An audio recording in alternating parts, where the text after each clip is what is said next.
merasa tenang dan teman-teman merasa tukang beca ini tidak direnggut seperti yang sudah-sudah. Mudah-mudahan Bapak di sini ditanya.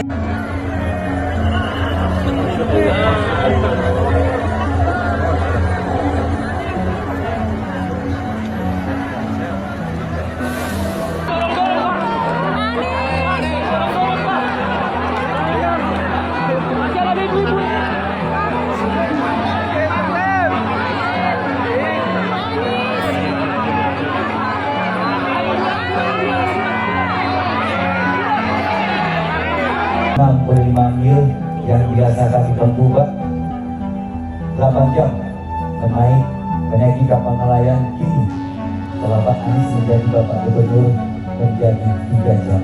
Alhamdulillah.